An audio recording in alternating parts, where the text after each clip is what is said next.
Fala galera, sejam bem-vindos a mais um Política Pra Quê? Mais uma segunda-feira e nós estamos aqui falando de política, desmistificando a política e falando de política de uma forma simples para que você entenda que você faz política também, embora você não esteja aí diretamente ligado com a política, você faz política. Ao meu lado, meu parceiro, meu irmão Renato, de sempre. Seja bem-vindo, Renato. Boa noite, Marquinho, nossa convidada, todos os nossos amigos inscritos. Mais uma segunda-feira de vitória da seleção brasileira, classificados, né? E vamos falar um pouquinho de política, né? Até na escalação da seleção brasileira tem política. É isso aí, Nutó. Eu já vim uniformizado hoje, não tinha como, né? Classificamos, já estamos nas oitavas. Daqui a pouco o Neymar volta. Eu tô sentindo que a gente vai ser campeão, cara. Eu tô com um O sentimento clima tá legal. bom, né? Tá O bom, clima não tá tá? bom. O clima tá bom, tá? A seleção tá arrumadinha. Deixa eu apresentar a nossa convidada aqui. Hoje nós temos o prazer, a honra, o privilégio, eu não sei que palavras que eu uso mais, de receber aqui a jornalista, cientista política e mais. Eu não vou falar seu currículo todo, porque senão a gente não sai daqui hoje, né? Cristiane Desconce. Cris, é um prazer te receber. Seja bem-vinda. A casa é sua. Prazer é meu. Muito feliz de estar aqui, de ver toda essa evolução aí, que eu acompanho há muito tempo o trabalho, né, do Marquinho, e eu sempre digo que ele está saindo um excelente comunicador e agora crescendo cada vez mais e vamos falar de política, né? Bora lá, né, Bora Cris? lá, E vamos por falar que de não? futebol um pouquinho, Cris? Porque eu sei que você manja de tudo um pouco. Eu já fui melhor, né? Já fui melhor de futebol. Aliás, meu sonho era ser repórter de esportes, né, quando eu entrei no jornalismo. Mas a vida me levou para a política e tá tudo certo. Mas você chegou a fazer alguma coisa de esporte? Não. Cheguei a ser voluntária no Net Cidade, né? Não sei se as pessoas lembram, que faz um tempo Eu lembro. razoável, relativamente antigo. E tinha um programa lá chamado Lente Esportiva. E eu cheguei a fazer parte da bancada do Lente Esportiva, então fazia comentários, trazia a escalação dos times e cheguei a cobrir. Teve um jogo emblemático que eu cobri na Vila Belmiro, Santos e Avaí, se não me engano, 2009, em que foi o primeiro jogo do Neymar pelo Santos, que o Luxemburgo, ao final, falou que ele era apenas um filé de borboleta ainda. Eu lembro da Veja declaração, não só, eu lembro do estava jogo. lá, eu estava lá. E veja só hoje, né? O filé de borboleta. Pois é. Caramba, Cris, que legal. Você sabe que o último jogo do Neymar na Vila, eu tive o privilégio, eu não sei se o privilégio ou a tristeza de assistir, porque ele já estava sozinho, né? Já não tinha mais ninguém, o Santos já tinha vendido quase que todo mundo, e aí a gente via um Neymar extremamente irritado dentro de campo, porque ele procurava com quem jogar e não tinha, porque o pensamento dele é muito rápido, né?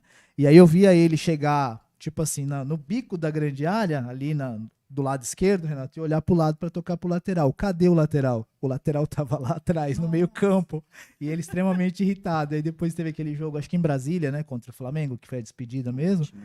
mas eu vi aquele jogo. Então a Cris viu o primeiro Eu vi. e eu vi o último, hein? Nós estávamos lá. Ô Cris, e falando aí, que até o Renato falou legal aqui sobre a questão de tem política até na escalação da seleção, né? E a gente estava falando aqui antes de começar, tem política dentro de casa, né, Cris? Tem política no lugar todo, né? O grande problema hoje que a gente vê é que a palavra política ela está sendo levada muito para um lado pejorativo, né? Hoje em dia, falando de dentro de casa, né, tem aquela questão. Ai, não se discute política na mesa, isso não é para falar à mesa e tal, porque se tem uma ideia de que quando vai falar de política, vai falar de algo sujo, algo que não é bom, quando na verdade a política não tem nada a ver com isso, né? A política ela é uma ciência, né, ligada ao diálogo e também ao planejamento de cidades, né? Quando foi feita lá a palavra política, o radical dela, que é grego, né, vem do polis, que são das cidades, então a gente pode dizer que é a ciência do estado, ciência das cidades, enfim. Então, a palavra política vem dessa questão mesmo das pessoas se reunirem, conversarem e definirem os rumos, as regras de convívio, etc. Então, não existe nada de mal em discutir política em casa, mas além da política, né, de fora, a política do dia a dia, a política de dentro de casa são as regras, né, de convivência dentro de casa, o que, que você faz, o que, que você não faz. Então, eu acho que entender que tudo é política é fundamental para a gente começar a participar mais da nossa política mesmo, da nossa política pública, né? Do nosso município, estado e da nossa nação. Eu gosto muito de uma frase, Renato, que diz que a política ela é a arte da boa vizinhança, né? E aí eu acho que parte daí, né?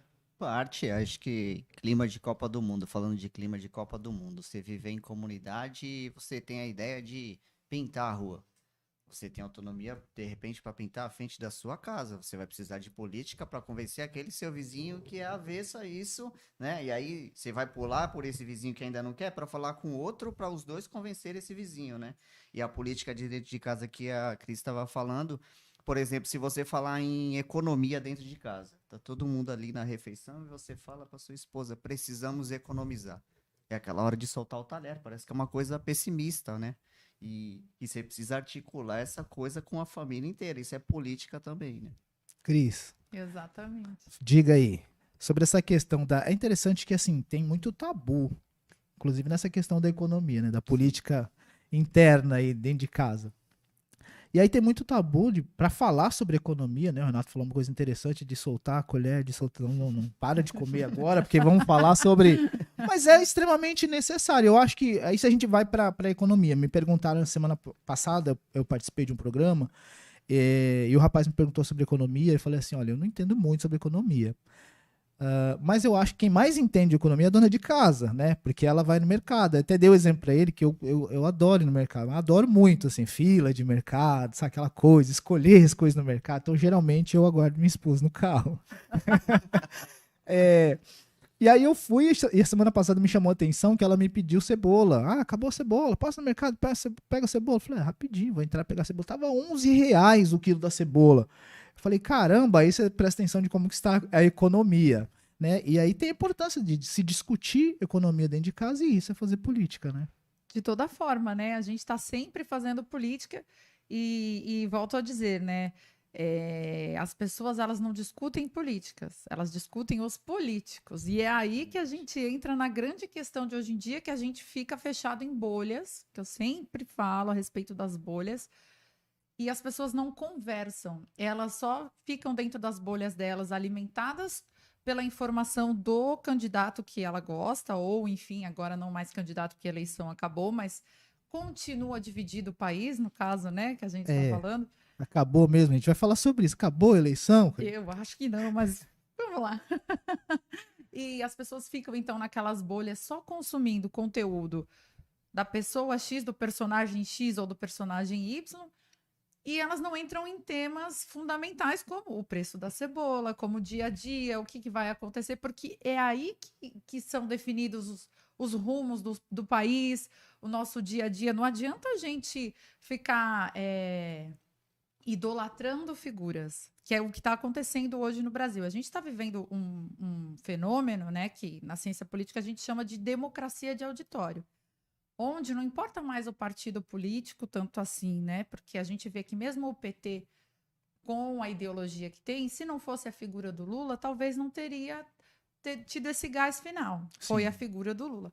E o Bolsonaro, que trocou de partido, tanto faz que partido que ele estivesse. Ele teria a votação expressiva porque ele é uma figura também que tem lá os seus fãs, entre aspas. Então, virou uma idolatria, né? Eles são ídolos. E as pessoas discutem o quê? O Lula foi condenado e descondenado. Mas o filho do Bolsonaro, não sei. Legal. E as propostas? É aí que a gente está falhando como população, como nação, dentro de uma democracia. A gente está falhando aí dentro a partir do momento que a gente deixa de debater o que é realmente importante para falar da vida pessoal do candidato X ou Y e defendê-los como se fossem ídolos, né? Então, a gente vai ficar muito tempo aí, né, girando dentro desse círculo que não vai levar a nada. O Renato até falou no episódio anterior sobre a gente ter muito, infelizmente, hoje na política a gente tem súditos, né? O que é um erro, né, Cris? Muito grave. Aí você, como cientista político, por favor, fala pra gente a gravidade de hoje a gente ter súditos a determinados, até então, candidatos, que agora já não são mais candidatos, exato, né? Mas pessoas que criaram ali, criaram uma imagem, né, de si mesma, e outras pessoas foram lá e compraram essa imagem e se tornaram súditos, né? E é tão cego esse fanatismo, a gente pode falar fanatismo Sim. de algum momento. Nós estamos generalizando a pessoas e pessoas, claro, mas a gente vê aí esse movimento muito forte.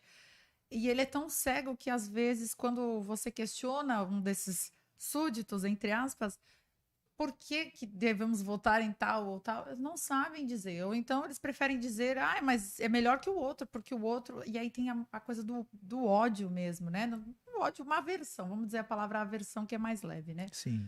Existe uma aversão e, ao mesmo tempo, um fanatismo extremo. Então, é o cenário perfeito do grande limbo que o Brasil está hoje, né? Porque a gente não tem ninguém discutindo proposta, ninguém pensando em algo a mais. E quando se entra em algum tema, por exemplo, a questão ambiental, né? Que é uma questão super forte hoje em dia, que eu acho que realmente é um momento aí de pensar nisso, porque se não cuidar agora, realmente estamos chegando ao ponto de não termos um futuro mesmo e Sim. tal. Quando entramos nessa seara, nesse momento da questão ambiental, é com uma forma de atacar só, sabe? Não o que precisa ser feito. É colocar o dedo na ferida e dizer, ah, mas fulano de tal deixou de fazer isso pela Amazônia, exemplo. Aí o outro foi para a COP. Ai, mas foi fazer o que lá? Aí não sei. Gente, tá, mas olha o Brasil, olha o potencial de energia renovável, o pulmão do mundo está aqui e tantas coisas que a gente poderia fazer pelo planeta mesmo, como nação Brasil, que acaba se perdendo aí, entre outros vários temas aí que a gente pode puxar, mas a questão ambiental realmente está gritando aí no meio dessa briga. E a gente viu muito isso nessa eleição, né? Nessa campanha. Não se, é o que você falou, não se discutia as ideias, né? O motivacional do voto aqui no Brasil, ele é um pouco confuso, né? Isso que a Cris está falando. A informação hoje em dia ela está correndo muito rápido e muitas das pessoas, principalmente os súditos, eles não se dão ao trabalho de analisar aquilo, né? A gente sabe que o Divulga Cândido ele coloca na sua plataforma ali os planos de governo e é um pouco custoso você baixar, você ler 64 páginas e tal. E quando você já tem dentro o lado do teu cérebro que pensa no voto já está decidido, você não vai gastar seu tempo nisso. E aqui no Brasil, infelizmente, é isso. Acho que a política, desde a escola ali, o projeto político pedagógico ele já deveria mostrar, por exemplo, uma coisa que as pessoas não se dão conta agora, estão falando da PEC da transição, os gastos públicos, né? Quem contribui com a associação de pais e mestres de uma escola pública, ele nem vai ver os gastos da escola, se é transparente, se não é. E esse eu acho que é o tipo de coisa que deveria já mostrar na reunião de pais. Se bem que muitos pais também já não têm muito tempo de ir, aí já começa o erro da base, né? Se você não instruir o seu filho, como é que daqui muitos anos não vai ser diferente do que é hoje? E acho que a Cris até pode reforçar ou discordar do pensamento que eu particularmente tenho, trabalhando com política há um tempo, que as eleições no Brasil elas ainda são vencidas com base na emoção, né? As pessoas elas querem sentir aquele candidato e aí deixa de ser racional, né? Também. A decisão deixa de ser É racional, passional, né? completamente, né? Passional. E isso é muito do latino, se a gente parar para pensar, né? Nós somos um povo latino. Então, se a gente for ver a América Latina, nós temos movimentos parecidos, né? A gente vê que vai da direita para a esquerda e fica trocando. A gente tem essa alternância extrema, né? Assim, extrema em tese, porque no fim das contas, né, se diz muita coisa, do tipo, vai virar Venezuela, vai acontecer isso. E no fim das contas a gente sabe que não. Que não, que o Brasil tem muita sorte. No fim das contas, porque no fim sempre dá certo, né? Mas essa alternância, né? A gente vê a Argentina, que já teve direita, esquerda e tal, tirando os países mais radicais ali, né? Mas a gente vê essa alternância e é sempre passional, e é sempre aquela questão, né, da mudança. A gente viu hoje, nessa última eleição, um comportamento também diferente do jovem, né? O jovem veio votar com uma narrativa diferente, né? Da diversidade e inclusão, essa outra questão que lá atrás, quando nós éramos jovens, não tinha essa necessidade. A gente nem pensava nisso, talvez, né? Nossa cabeça era diferente. Hoje eles vêm muito engajados nesses temas mais modernos, né? E aí eu acho que esse também foi um fator determinante para quebrar um pouco o conservadorismo aí do Bolsonaro, né? Então o Lula contou muito com o voto dos jovens também. E o jovem tem aquela inclinação, né? Do ai, governo, sou contra, né? Então fica complicado, né? A gente analisar assim de uma forma, será que o voto deles foi totalmente racional ou se foi passional com aquela questão do juventude e tudo mais, né? Ô, Cris, eu fico feliz que eu encontrei alguém que pensa como eu na história da Venezuela, que a gente não vai virar Venezuela, né? Não. Que o Brasil, o Brasil ele tem autonomia, né? Diferente de outros países aqui da América do Sul que não tem essa autonomia, né? O Brasil tá. Eu acho que a gente, pelo menos esse medo, eu não carrego esse medo. Falo, não, relaxa, galera, não vamos vir. Não. Então, posso cravar isso? Não vamos virar Venezuela? Olha, eu acho que ninguém pode cravar nada no cenário atual. Acho que Tá seria difícil, muito arriscado. Mas te digo que é muito difícil mesmo, de coração, a gente virar uma Venezuela. Eu tenho até uma outra coisa que me questionaram, falaram assim, olha, mesmo com a eleição do Tarcísio em São Paulo, e o Lula na presidência, São Paulo vai ter muita dificuldade, porque o Lula vai atrapalhar, o PT não vai deixar. Meu pensamento é o seguinte, olha, galera, poderia até ser que o governo federal atrapalhasse de alguma forma. Só que São Paulo toca o Brasil, então eu acho que ninguém atrapalha São Paulo. E outra questão, né? O Tarcísio, ele é político, mas ele é muito técnico. Ele é extremamente técnico, extremamente competente, e ele entrou por duas razões. Ele é a cara de São Paulo, porque São Paulo adora esse tipo de político, né? Que traz dados, que tem números, que tem realizações, né? Eu ia usar a palavra gestor, mas isso lembra outro político. Recente, inclusive. É melhor a gente trocar o adjetivo, mas enfim. E eu acredito que possa ser ao contrário, né? A gente pode dizer o seguinte: o Lula, a princípio, vai ter sim uma dificuldade para governar o país, porque o Bolsonaro fez uma bancada fortíssima, né? Deixou aí o seu rastro de oposição, e essa oposição vai permanecer enquanto houver esse movimento na rua, dessas pessoas que acampam na frente dos quartéis pedindo intervenção militar, enfim e tal. Independente do mérito do pedido, existe a sustentação política popular lá fora, para que eles dentro do Congresso não se sintam desamparados, porque a jogada lá dentro é diferente.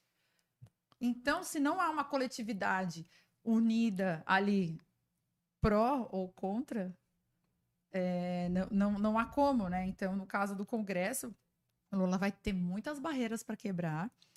E voltando a dizer da outra vantagem do Tarcísio, né? Foi a questão dele ter apoiado o Bolsonaro mesmo, ou do Bolsonaro apoiá-lo, ou vice-versa, né? Enfim, foi um apoio mútuo, porque no estado de São Paulo o Bolsonaro fez muitas cadeiras e, inclusive, um senador astronauta, né? O Marcos Pontes, que derrubou um político antigo aqui na nossa região, inclusive, Sim. né? Que é o Márcio França, com Fortíssimo prestígio, que já candidato. assumiu o governo do estado, inclusive, Sim. né? Uma pessoa de renome, e por conta do apoio ao Bolsonaro ali, o Bolsonaro apoiando, enfim, na chapa, né? Porque o pessoal votou realmente, ele soube educar o eleitor, né? Ele ensinou que tem que votar de cima para baixo e mostrou a importância mesmo de se ter uma Câmara junto, né? O Legislativo apoiando, porque é assim que tramita mesmo, é assim que funciona, né? E até é interessante você falar nisso, porque o Tarcísio teve, se eu não me engano, 200 e tantos mil votos, que ele não teve, inclusive, que foram invalidados no primeiro turno, porque as pessoas votaram 22 para governador. Exatamente. E aí, no segundo turno, a campanha bateu muito forte, né? O time bateu muito forte nessa questão de Tarcísio 10, 22 é o Bolsonaro, né? Porque para não perder os votos no segundo turno. Exatamente. É interessante isso, né? Poderia fazer diferença. Então, como a Cris falou do Tarcísio de ser técnico, Mas ele foi muito habilidoso politicamente em nomear o Kassab secretário de governo, porque ele transita em todos os setores ali, né, da política. A prerrogativa do legislativo de fiscalizar já vai fazer uma sombra para se quisessem fazer algo não correto, né, no governo Lula, né? Ele sabe que ele tem uma bancada grande para fiscalizar ele. Então, acho que é salutar também ter uma bancada de oposição forte. Eu achei até muito. Fala, Cris, por Não, favor. só complementando, é salutar, é ótimo que isso exista, porém, eu acredito que vai haver um pequeno retrocesso aí que a gente pode ter jogadas políticas do tipo Sim. pedidos de impeachment que vão travar a pauta de Sim. projetos importantes. Eu acredito que 2023 não vai ser um ano fácil. Não mesmo, não mesmo. Ô, Cris, você acha que a gente vai ter mais 4 anos de nós contra eles? Ah, tá há muito tempo isso, né? Vejo desde Aécio e Dilma o país dividido. Sim. E dividido porque todos querem, assim, né? É interessante para o marketing, né? O que é difícil falar isso, mas é necessário que as pessoas entendam que campanha é campanha e governo é governo. Tá na cartilha, né, de muitos políticos. E aí seria até interessante, né? Que E assim, aí? acabou a eleição. Isso. Vamos juntar e vamos fazer o país dar certo. Não vamos, né? Nós deveríamos aproveitar mais o nosso sistema pluripartidário também, né? Exatamente. É um malefício ali por conta do fundo eleitoral e tal, mas Sim. é um sistema que tem diversos pensamentos ali. Você não precisa ficar dividindo teu cérebro no meio, não. Boa, boa. Ô, Cris, e aí falando sobre a questão de a eleição acabou. E o que você acha? Acabou de fato a eleição?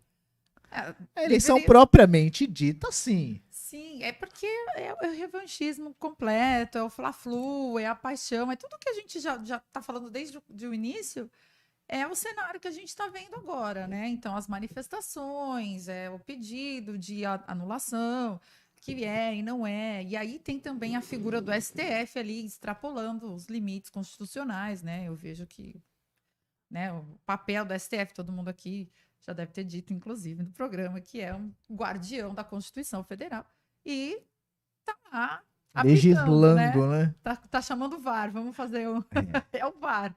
É o VAR do Brasil, é o STF. Toda hora chama o VAR e vai, E sabe? volta o lance, hein? Isso, tô fazendo uma analogia aí com o futebol. Então, fica bem complicado, né? Então, acaba virando um desgoverno total, né? E as pessoas acabam questionando instituições e isso é democrático? Até que ponto? Tem que ter uma ordem, né? Toda democracia tem que ter um mínimo de ordem, né? E, por exemplo, a urna eletrônica. E agora? E se a gente descredibilizar tudo? Como é que fica? E daqui para frente vai ser o quê? Sabe? Eu acho que chega um momento que a gente tem que ter um pouco de consciência, assim, que não dá para descredibilizar tudo, que realmente teve votos em A e votos em B, né? Existem pessoas, nem todo mundo vai ficar contente. Não tem como, né? impossível, É ainda uma mais disputa, né? Ainda mais um país que está praticamente meio a meio mesmo, né? Minha visão. Termina o segundo turno. Acho que o Tarcísio foi muito bem em discursar. E perguntaram para ele sobre a questão do governo federal. E aí você vê que ele, contrariado, mas ele disse: nós teremos que fazer uma aproximação do governo federal para governar o estado, tal. O presidente demorou quase uma semana para falar. Na minha concepção, acho que ele errou bastante, né? Que não quisesse reconhecer a derrota no primeiro momento, mas acho que ele deveria ter falado. O que você acha nesse sentido, Cris? É que ele é uma figura bastante difícil, assim, em termos de... Agora entra mais a jornalista do que a cientista política. Ele com a mídia. Ele não teve um bom relacionamento com a mídia Foi choque o tempo inteiro, não né? teve. E ele poderia ter sido mais maleável. Isso teria contado a favor dele muito no final.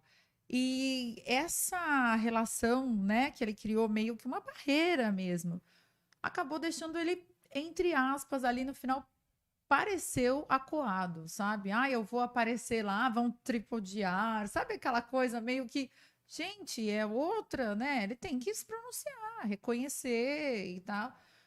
Concordando ou não, né? Enfim, existem mecanismos legais para, então, enfim, né? Recontagem, etc, etc, etc. Mas teria sim, né? Que ter um papel, né? E muitas vezes, né? É a postura de um presidente da República que representa uma nação que teria que ter mais tato mesmo, né? No trato ali com a imprensa, no momento público. Qualquer pessoa pública, qualquer pessoa que trabalhe com o público, ela tem que ter uma postura diferente, né? Não é mesa de bar, é a- não é o churrasco da família, É sabe? a famosa liturgia do cargo? Exato. O pessoal bate tanto, né? Ah, mas ele tem que ter a liturgia do cargo? Tem, né? Todo mundo, né? É um funcionário, né? É um funcionário. O presidente da República é um funcionário da nação. Quem pode falar melhor que eu? Servidor público mor, né? É. E isso também refletiu nas nossas relações internacionais, né? Exato. E isso eu não quero ser entusiasta de nada, nem ser oráculo, mas o Celso Amorim fez muito bem isso quando foi ministro, né? Faltou um pouco também para o Ernesto Araújo em algumas situações, ele incorporar um pouco a liturgia do cargo, né? Servir mais o Brasil, trazer mais para o Brasil, né? A gente levou bastante, cresceu muito, né? Mas tinha que trazer mais também. E o presidente Bolsonaro faltou um pouco disso, representar a gente vestindo a liturgia do cargo para vender o Brasil melhor, né?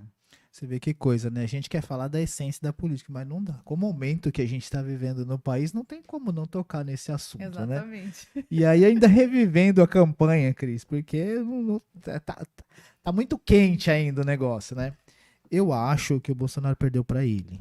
Eu acho, é a minha concepção. Tem a galera das urnas, não, foi a urna, foi não sei o quê, o Lula não ganhou no voto, mas eu acho que o Bolsonaro perdeu para ele. Eu acho que tem muito a ver com o que você falou, de talvez se ele tivesse tido uma outra postura com a mídia, com não falar no cercadinho. Eu queria morrer quando o presidente ia falar no cercadinho, né? Porque assim, ali ele tá desprotegido, né? E eu não digo desprotegido, eu digo desprotegido no falar. Porque vão perguntar alguma coisa que ele vai rebater, que ele vai se estressar. Na minha opinião, o presidente tem que falar, o discurso tem que ser escrito, né? Ele representa a nação, vou lá, vou ler o que está escrito e acabou, é pensado, a equipe escreve junto, tem gente para isso. Mas eu acho que ali começou já os erros, né? Que culminaram na derrota nas urnas. E assim, o PT é um excelente opositor.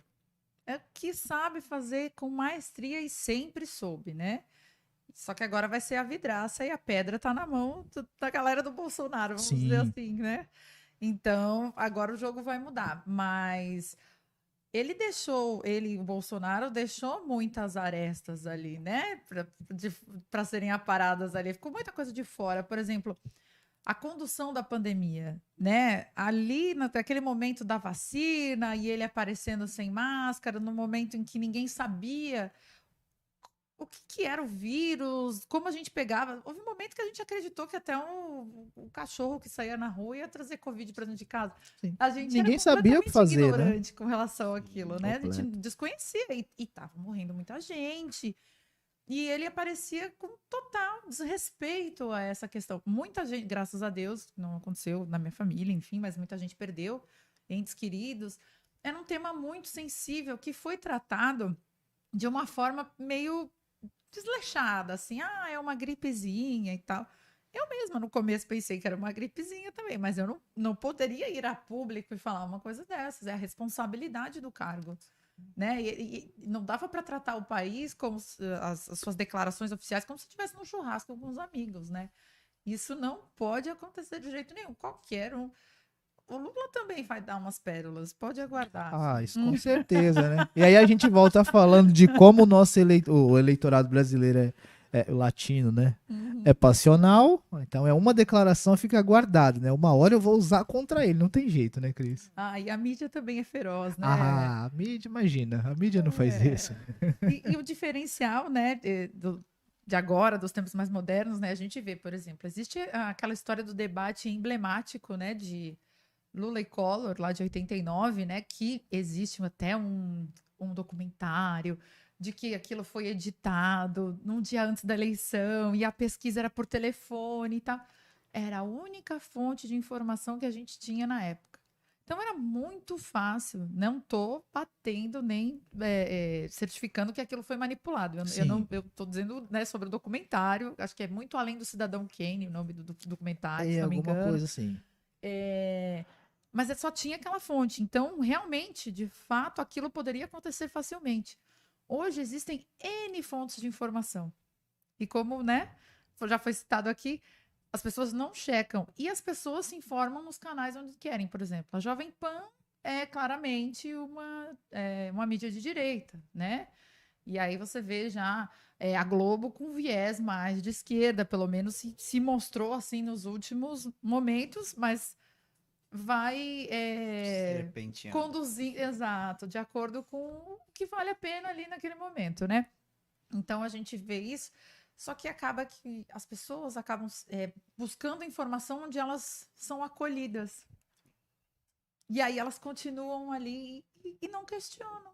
E por aí vai, sabe? Então é muito complicado hoje você ter uma fonte única de informação ou uma única verdade. É bem, bem difícil mesmo. Não, e historicamente a mídia ela sempre se posicionou, né? Umas mais à direita, outras mais à esquerda.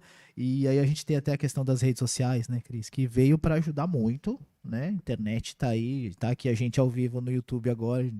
A internet ela deu voz a todo mundo. Só que um perigo também, né? Aí você Sim. estava falando da questão da checagem, da Exato. veracidade das informações. E aí a gente tem uma coisa muito forte hoje, que é o Telegram, por exemplo. E aí se passam informações às vezes que elas não são reais. E aí não tem ninguém para checar. E aquilo é disseminado de uma forma e vira uma verdade. Ponto. É muito complicado. Como é que é essa questão para o jornalista, por exemplo? Porque você tem que buscar informação, você tem que buscar uma fonte, você tem que dar uma informação segura. E aí, de repente, chega lá uma informação via SMS, via Telegram, que seja, WhatsApp, e não tem nenhuma fonte. Como é que é isso para o jornalista? E até hoje é ainda mais difícil, porque antigamente, né, a gente tinha alguns meios de comunicação. Antes da internet, o rádio era o meio mais rápido. Por quê? O jornal impresso dependia da gráfica do outro dia que ia sair. A televisão dependia de mandar uma equipe para trazer uma imagem, voltar a editar, porque a tecnologia era outra. O rádio era simplesmente dar play. Atenção, morreu tal pessoa. Então, o rádio tinha o imediatismo ali como principal qualidade, né? Diferencial. Hoje a internet está aí, derrubando tudo, né? Chegou primeiro. E é muito complicado, porque existe aquela concorrência de quem vai dar a primeira notícia.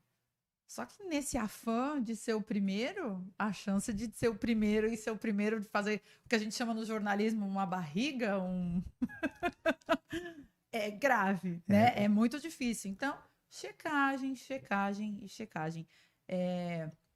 Eu já fui editora de jornal, né? Aqui em Praia Grande, no Gazeta.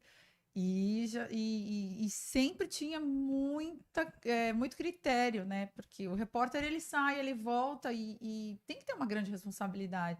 Mas você checou, mas você falou, dá uma olhada nessa informação, tá meio diferente, vamos lá, sabe? Porque é a responsabilidade do jornalismo, né?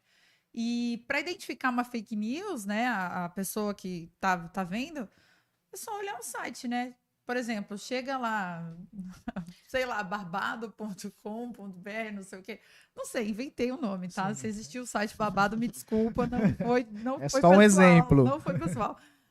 Mas tentar se informar nos grandes sites, né? O UOL, Terra, os grandes portais G1, etc. Porque eles têm compromisso, né, com essa responsabilidade, não vão soltar um fake news. E outra coisa que eu queria dizer é que antes mesmo já existia esse posicionamento, né? E existia a parte do editorial do jornal, né? No caso, esses grandes jornais, Folha, Estado, etc. E a partir do editorial você consegue ver qual é a linha editorial, qual é o pensamento do jornal, e você já se blinda ou não, ou apoia, antes de ler uma notícia. Porque, apesar da imparcialidade, tem o viés, tem a linha editorial, cada veículo tem a sua. Aí não tem jeito, né, Cris? Ajudou muito, eu acho que na questão de, por exemplo, o que você falou, a gente tinha a informação de um veículo antigamente e pronto. Hoje você tem a informação em tempo real. Às vezes tem um perigo, né? Porque você olha, a pessoa sofreu um acidente, o outro tá lá com o celular filmando, né? É uma coisa muito louca. As pessoas estão muito malucas, né? Nessa questão de. Acho que na questão de quem é que vai dar informação primeiro. E aí a galera meio que perdeu um pouco da noção, né? E aí, essa parte também, já desvirtuei todo o assunto aqui. Já vou fazer pergunta para jornalista. Vamos. Como é que é essa parte também para o jornalista? Não, isso é bem complicado, porque, por exemplo, né, o que é muito comum, caiu o avião da Marília Mendonça, lembra, né? Sim. Tá. Morreu? Não morreu. Ah, mas não confirmam a morte.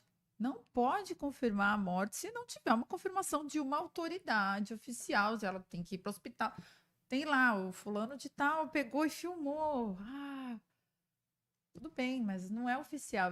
E se não for? Como é que um veículo vai assumir a responsabilidade de uma pessoa que estava passando ali e pegou um... Ele pode ter a credibilidade dele com a família dele, mandar no Sim. grupo da família, ó, vi aqui e tal. Mas um veículo de comunicação jamais pode fazer isso. Então, é bem complicado. Tem vários fatos, né, recentes desses de acidentes mesmo. Um não tão recente, aquela questão do Eduardo Campos, né? Sim. Nossa, que foi um grande mistério, ficou um tempão. O que era? É helicóptero? É avião? Ah, é o Eduardo Campos. E aí tinha uma pessoa que foi à TV que disse que viu os olhinhos azuis do Eduardo, sabe? Como é que vê uma coisa dessa? Né? Gente, é complicadíssimo. Então, é uma profissão que exige muita responsabilidade. Você está lidando com uma informação. Tem que ser oficial. Tudo tem que ser oficial. Até mesmo para o jornalista se blindar. Porque depois, amanhã, se ele deu essa informação, você tirou da onde? A responsabilidade é sua também Opa. Meu Deus do céu. Fala, Renato. Você tá muito quieto aí. Não, tô aprendendo, né? Aquilo que eu falei semana passada, eu falei que aqui não tinha professor, mas hoje nós temos, né? Jornalismo, Tá vendo? político, uma cientista política, uma jornalista. Vamos respeitar a liturgia do cargo dela, apesar de não ser público, mas existe uma liturgia. Tudo né? que você disser será usado contra você, né? Exatamente. Eu queria ter até uma dúvida assim, que ela é profissional, jornalista. O feedback, como que você recebe assim, por exemplo? Você posta os assaltos aí que estão acontecendo, arrastões em São Vicente. E aí vão falar para fazer o L ou fazer qualquer letra. Como assim, um trabalho seu que você se dedica para pesquisar. E como que você recebe desse jeito assim? Você não se entristece assim com esse tipo de tratamento ruim que as pessoas fazem, né? Eu acho um trabalho, quando eu faço, eu espero um reconhecimento, né? Mas assim, você diz de distorcer a notícia? De distorcer a notícia, assim, porque hoje, né, se faz a notícia, é postado e aí vai ter era para ser um feedback, né? Se a gente tivesse numa sociedade Sim. arranjada, né?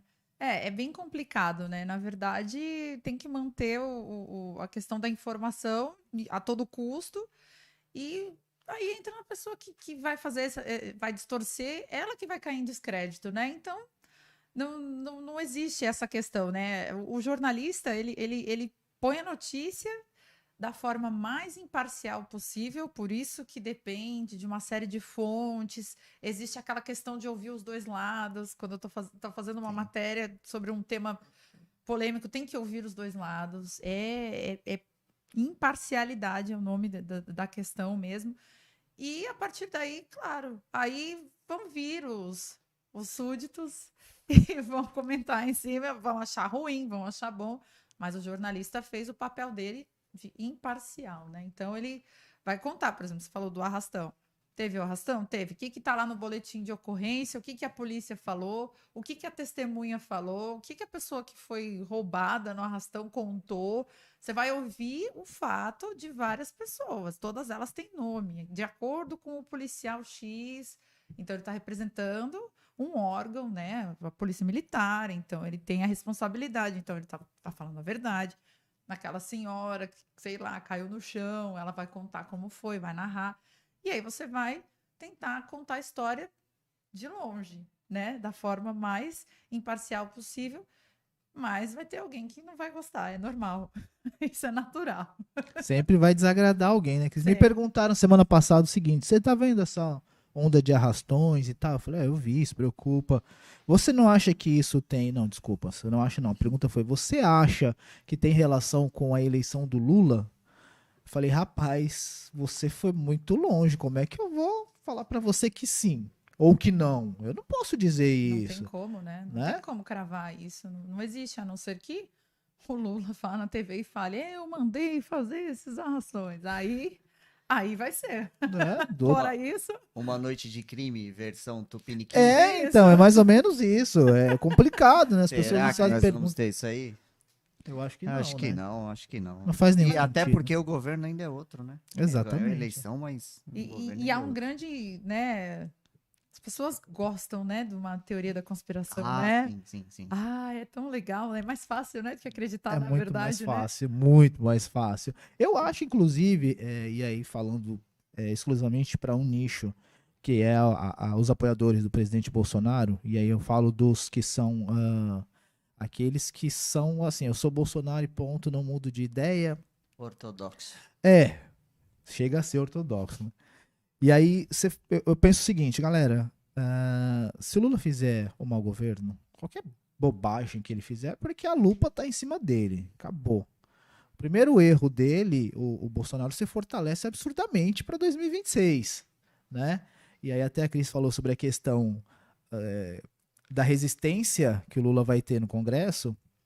Espero que se mantenha a resistência, porque é bom para a democracia, Com certeza. né? Mas eu não sei se essa resistência ela vai se manter, né? Por muito tempo. A gente sabe como é que são os nossos políticos, né? E aí senta aqui, vamos Tomar um conversar, café. vamos tomar um café. Muita coisa vai mudando no meio do Literalmente a caminho. que preço? Ah, que preço, né? Mas eu acho que assim, como a lupa vai estar em cima do PT, eu não acredito que eles vão dar esse gostinho, né? Todo mundo espera que eles errem. Sim, mas também existe aí uma figura. Foi tudo muito inteligente, assim, em termos de que há uma figura mais conciliadora ali, que é o Alckmin, né? Sim, Tanto é que ele que está conduzindo a transição. sim. Então a gente já vê que ele tem um papel importante, não foi só uma figura para dizer assim, vamos colocar um cara mais light, né? Que foi muitos anos PSDB, e a gente Sim. conhece aqui em São Paulo o trabalho dele. Foi resistência ao PT por muito tempo, bateu Exato. muito, né? Inclusive tem uma linha, uma galera lá dentro do PT que torce o nariz. Acho que toda vez que o Geraldo passa pra lá ou pra cá, o nariz deve ser torcido, né? E tem gente, inclusive, né? Isso é conversa de bastidor, não é nada assim 100%, mas que tem aquele temor. Já falei temor para vocês lembrarem de alguém da questão, a questão do Dilma e Temer, né? Então, existe aí uma linha lá embaixo de alguém que está pensando nisso. Isso é papo de bastidor que eu ouvi, tá? Não é? Mas eu ouvi, a gente escuta muita coisa nesses bastidores, né? Eu ouvi uma conversa eu não vou dizer que é conversa de boteco, eu não frequento boteco, né? Mas de padaria, né? Café. A gente tomando muito café. Eu ouvi até uma conversa uma vez de que olha só como uma coisa vai longe, de que havia até um acordo já pro Alckmin aceitar ser vice do Lula, de que o Lula governaria por 2 anos e se afastaria pro Alckmin governar por 2 anos. Você acha que seria possível? Depende do acordo, né? A gente não sabe nada. Se há o acordo. Nossa, não dá para saber mais nada, gente. Olha, tudo pode acontecer, né? Isso é um acordo. Claro, é frustrante para o eleitor do Lula, né? O Lula súdito lá, o súdito do Lula, não ia gostar. Não ia gostar nem um pouco, não né? ia gostar disso, não. Mas, falando assim, de uma forma desprendida, né? Sem fanatismos, é uma junção interessante, né? Que você vê que são duas visões diferentes. O Alckmin pode sim ter um papel muito importante aí na condução da transição e também nesses acordos na hora de trazer o centrão, de trazer a própria oposição, de tentar, né, articular mesmo, uma articulação política.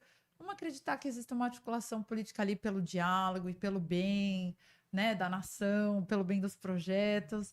Aí eu acredito que ele seria uma figura muito valiosa do lado do Lula, porque ele quebra um pouco, né, aquela resistência do PT, do vermelhão e tal, do pessoal que já não ia querer conversa. O PT conseguiu quebrar um pouco a imagem do próprio Alckmin, né? Ele já não parecia mais tão alinhado. foi, foi meio que ao contrário, né? O negócio, pelo menos na parte da vestimenta. Sim. Esperamos que na parte da negociação, digamos assim, porque a política é a arte de negociar, né, Cris? É sentar, conversar, vamos chegar num denominador comum e que seja bom pro país. O Alckmin, ele tem, né, essa habilidade. Poxa, a gente viu ele governar São Paulo, embora tenhamos muitas críticas para fazer ao governo dele, ele foi um bom governador, na minha visão, né? Acho que cada um tem aí a sua. Sim. O que você acha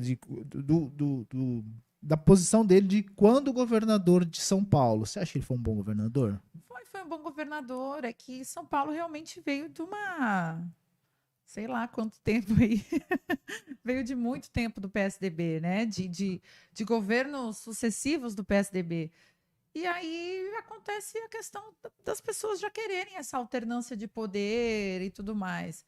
Nunca foi ruim, não vejo, né? Existem realizações ali do PSDB, como as FATECs, por exemplo, que são projetos do PSDB e que ajudaram muita gente a conseguir, né, um diploma, principalmente na área de tecnologia, que é uma área que hoje é bem paga, os profissionais estão Sim. bem e que não gastaram nada para terem esse conhecimento, né?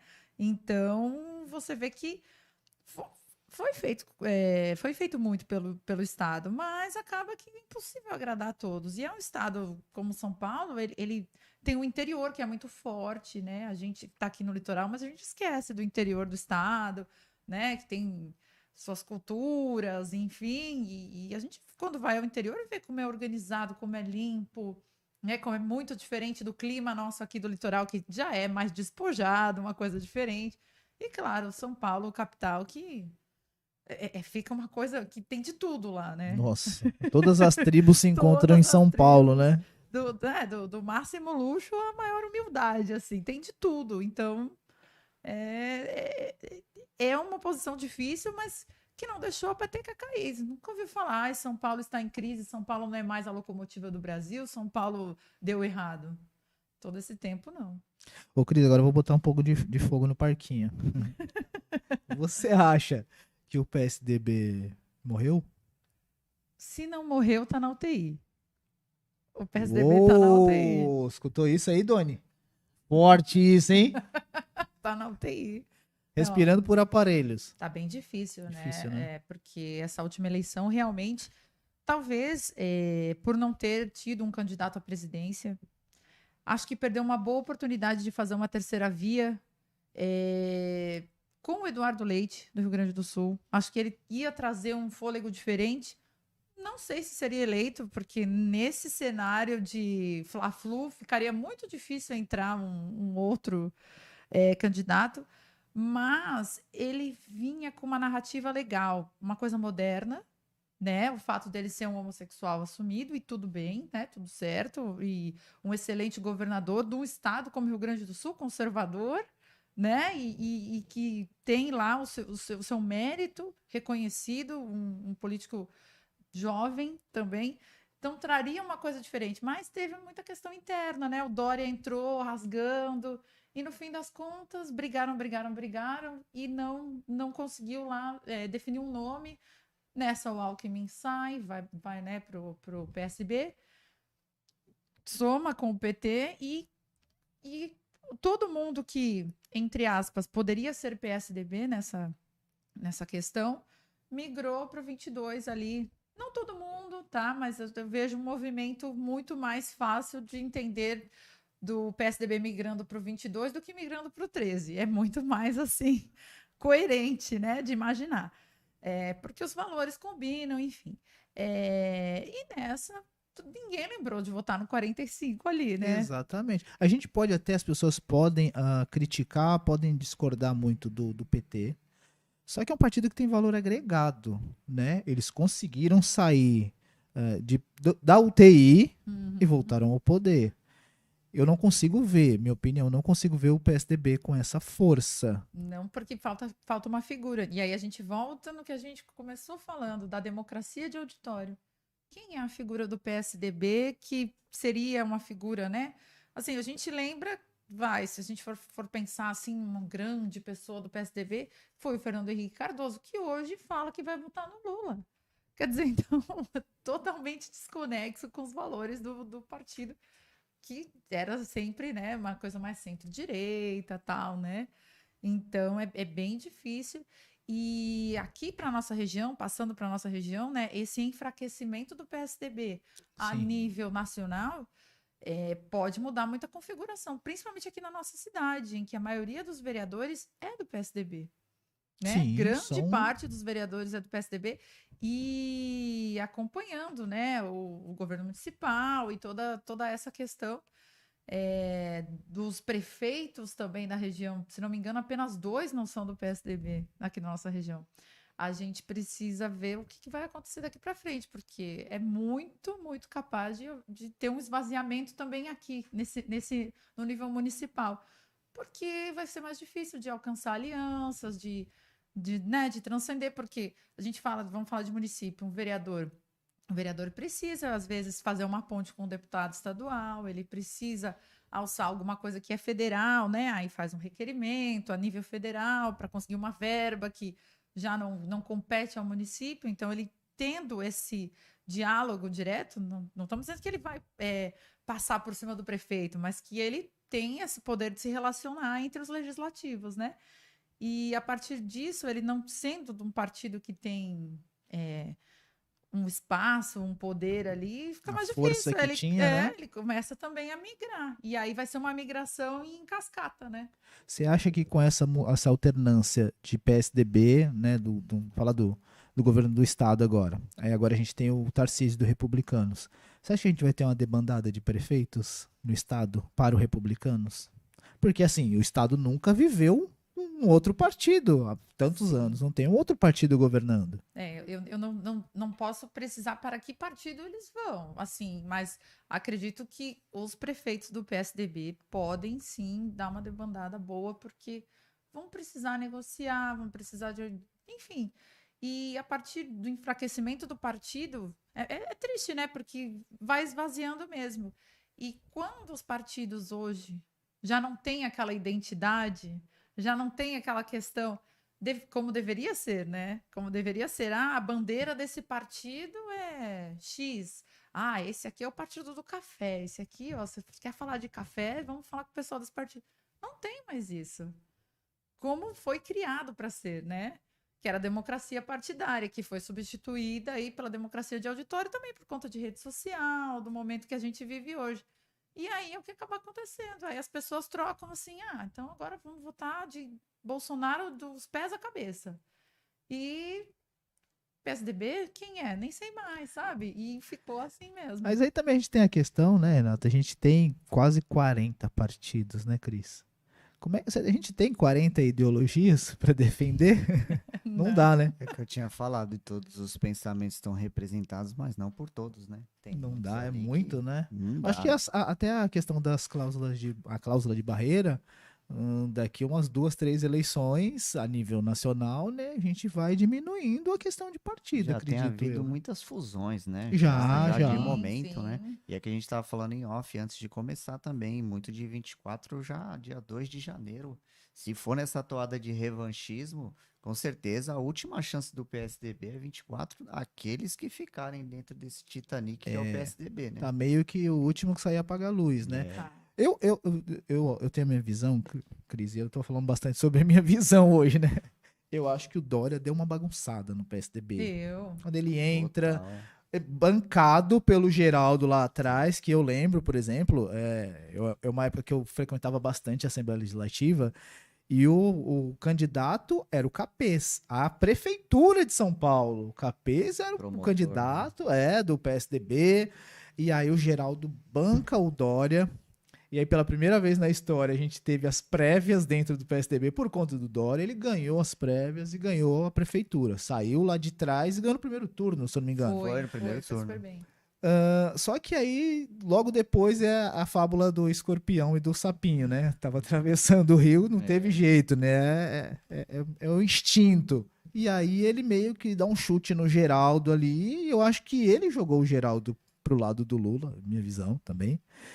O Geraldo meio Sem magoado dúvida, também, sem agora eu vou dúvida. pra lá e Sem vambora. dúvida. Uhum. Só que ali eu acho que até a galera lá que eles chamavam de os cabeças brancas, né, do PSDB, deram uma preocupada ali, né? Olha, peraí, se ele fez isso com quem bancou, imagina a gente que tá aqui se esse cara ganhar a presidência nacional do partido. Foi uma figura ali que bagunçou mesmo o partido, né? E aí, volto a dizer, ele chegou a anunciar uma desistência e depois, no outro dia, ele estava... Desistiu da desistência. Aí, no outro dia, ele estava naquele grande evento que ele fez, e aí o Rodrigo Garcia também estava lá, no fim, acabou sendo o Rodrigo Foi candidato. o Lid, não? No Lid ou foi... Foi um grande evento que ele fez, e aí anunciou, né, a candidatura, e depois ele fazia aquela dança com a mãozinha dele, né, característica. Fatídica, né? E o Rodrigo junto, e eles tinham uma boa narrativa, que era a Coronavac, e eu pensei, olha, o PSDB, se vier com essa narrativa aí da vacina, é que perdeu um pouco o time, né? Depois apareceram outras vacinas e questionaram muito a eficácia da Coronavac, né? Que apareceu, aí veio Pfizer, Oxford e etc. Tal. Mas ele tinha uma boa narrativa, mas alguma coisa ali, como diria, né, o Drummond, no meio do caminho tinha uma pedra ali, né? Alguma pedra rolou. Você acha que ele queimou na largada? Por exemplo, ele começou a fazer a campanha. Ele se elege governador com a história do Bolsonaro, né? Ninguém esquece isso, não dá. As redes sociais estão aí. Vencer, né? E fez ele vencer, porque a disputa dele com o Márcio foi muito apertada. Foi mesmo. Né? E aí ele cola no Bolsonaro e vai embora. E aí, dia 1º de janeiro, todo mundo toma posse e ele já não é mais amigo do Bolsonaro. Né? Ele racha. E eu acho que ali ele já começou a fazer campanha para presidência, né? E no momento da vacina aí ficou rachado completo, né? Porque daí o Bolsonaro com aquela patinada que ele deu no início ali da pandemia, que não ia ter vacina, não ia ter vacina, vai o governo de São Paulo, corre por fora, consegue fazer a Coronavac. E ele, de fato, se a gente falar da história da vacina, de fato, foi o Dória que foi lá e brigou e peitou e foi o primeiro, né? Foi realmente assim, né? As primeiras doses, tudo. Foi uma grande vitória naquele momento ali para o país, para as pessoas que realmente estavam preocupadas, né, com o avanço da Covid e tal. Engraçado, e hoje a vacina é uma coisa totalmente também que as pessoas questionam no fim das contas. Então a gente passa por vários momentos, né? É tão complicado a gente entrar em temas, porque é tudo muito efêmero, né? Por exemplo, no momento que a vacina, nossa, como a gente queria que tivesse vacina, daqui a pouco, não, eu não vou tomar, eu nem sei se isso aí fica... A população é complicada, né? Eu não queria estar na pele. Como é que é governar, né? Eu até questionei esses dias uma pessoa falando sobre a questão foi o Léo do Instituto Buzaide. Falei, Léo, você acha que ele é comerciante, empresário, né? Falei, Léo, naquele momento ali do fecha tudo, lockdown, você acha que foi certo fechar tudo? Você acha que foi a solução? Ele falou, cara, eu não queria estar na pele de quem teve que tomar essa decisão. Porque como é que você faz? Não, fecha porque é melhor fechar. Não, não fecha porque não é isso que vai resolver. E aí? Rapaz, já pensou, Cris? Você tá lá, você é a governadora. Chefa, é o seguinte, e aí a gente fecha ou a gente deixa aberto? Complicado também, né? Não, são decisões ali que foram tomadas e volto a dizer, né? Ninguém sabia nada sobre o vírus, o que estava acontecendo. Eu até brinquei falando que as pessoas tinham medo que o próprio cachorro que saiu na rua, meu Deus, o cachorro vai trazer Covid. Quer dizer, era uma total ignorância. Sim. Tava todo mundo perdido, de fato, né? Total. Exatamente. Induziu até o doutor Drauzio Varela, que também falou que era uma gripezinha. No início ele falou. Quem a gente tá falando, de quem a gente tá falando, exatamente, né? Com a chance é uma situação bem, tá falando do Dória, esse conceito de prévia eu achei sensacional do PSDB. Era uma coisa que eu veio com um conceito novo, eu falei, poxa, né? Se pegar, porque moderno, aí né? o partido, a ideia do partido vai escolher, a gente sabe que até o poder econômico influencia nisso também, sim. claro, né? Mas é um conceito bacana. Ele veio como gestor, abriu escritórios internacionais do governo de São Paulo, que não sei se fechou, como é que é, mas acho que o Tarcísio deveria investir nisso. Só que ele queria ir pela escada, mas pisando de 4 em 4 degraus, né? Saiu Não muito. completou o mandato como prefeito, não completou como governador, queria ser presidente, Já, aí é. larga o Brasil e vai concorrer a ser secretário-geral da ONU. Boa colocação, hein? E aí, como é que faz isso?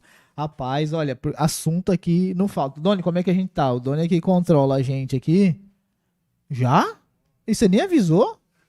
Aí, tá vendo, Olha Cris? só, Tá que vendo? bom. Passou A, voando, a né? gente, a gente tem que. Você tem que voltar. A gente tem que Volta. voltar pra gente falar. Tem tanta coisa pra gente falar, né, Renato? A gente não conseguiu colocar aqui em discussão. Aqui, acho que não dá nem para encerrar. Vamos fazer uma virada. Virada política para quê? Ó, gostei. Aí, Doni, se prepara. A gente vai fazer uma madrugada de política. Preparado? A Doni tá pronta, tá super feliz, tá super motivado. Tema é assunto, não falta, né, Cris? Não falta. E a gente foi colando um tema no outro e vai, né? Bem a ideia daqui é sem pauta. Vamos tocando. A gente começou falando sobre a seleção brasileira, Sim. falando de futebol e terminamos aqui falando do Dória, né? De como ele acabou com o PSDB. Dória, se você estiver assistindo, eu acho muito difícil. Não é nada pessoal, tá? É só uma análise. Cris, faça suas considerações. Alguma coisa que você gostaria de ter falado que a gente não falou? Algum tema? 5 minutinhos? Pelo menos? É a Cris que tá aqui, cara, tem que respeitar. Ela veio aqui da outra vez, quando ela veio lá no início. E aí, galera, procura lá no canal do Pra Cima Podcast. Olha lá, há uns 2 anos, mais de 2 anos atrás, a Cris estava com a gente. Ela passou um sufoco. Se você assistir lá, vocês vão entender. Eu tive a certeza aqui hoje do sufoco que ela passou. Cris, fica à vontade, o microfone é seu. Não, eu só quero agradecer. Eu acho que a gente conseguiu passear por vários assuntos, né? Porque política é isso que a gente falou, né? Política está em todo lugar, todo momento. A gente é político no trabalho da gente também, né? Todo dia, e não precisa trabalhar como vereador. No seu dia a dia mesmo, trabalhando, você já faz a sua política também, sua política em casa. A mensagem que fica é, gente, vamos pensar nos fatos e não nas pessoas. Tentar deixar esse revanchismo de lado e torcer pelo Brasil, não só pelo Brasil na Copa, mas pelo Brasil aí, país, pelo Brasil nação, para que o nosso país realmente prospere e é bom para todos, né? Eu acho que é um momento difícil, a gente vem aí de um revanchismo de anos e anos, não fica nessa de acreditar que nós contra eles e que eles pensam isso da gente e os outros pensam, sabe? Eles são contra pobre, ou eles são isso, são aquilo. Esquece isso. Vamos ser felizes, vamos prosperar, vamos trabalhar, né? Precisamos, né? O país precisa que a gente trabalhe, né, Cris? Eu acho que chegou o momento, assim, do Brasil amadurecer como nação, né? A gente tem aí mais de 500 anos, né? Vamos para frente que se anda. Sair desse cabresto, dessa coisa, né? De discutir mesmo a política e não mais os políticos. Cris, obrigado pela sua presença. Você sempre vem e abrilhanta isso aqui. Você vem, esclarece um monte de dúvidas e sempre coloca a competência na mesa. Olha aqui, galera. Aqui, como o Renato falou, a gente está tendo uma aula e sempre é uma aula com você. Só tenho que te agradecer. Renato, fica à vontade. Queria agradecer aos nossos amigos inscritos, a Cris por toda a paciência de explicar pra gente, né? Precisa ter, às vezes a gente não domina certo assunto. Geralmente a gente não domina, né? E os amigos inscritos, convidem outros amigos para ser inscritos também. Toda segunda, política pra quê? Política pra mim e pra você. Que isso, hein? Demais. Valeu demais, galera. Muito obrigado. Não posso terminar sem pedir. Você que ainda não é inscrito no canal, por favor, se inscreva no canal. A gente já deixou aí o seguinte: só pode comentar quem é inscrito, né, Doni? Só pode comentar quem é inscrito. Quer comentar, se inscreve, dá essa moral pra gente. Não custa nada, é só apertar um botão, é gratuito. Tá certo? Galera, um forte abraço. Segunda-feira que vem a gente tá aqui de novo com Política Pra Quê? Como diz o Renato, política pra mim, política pra você. Um abraço e até a próxima.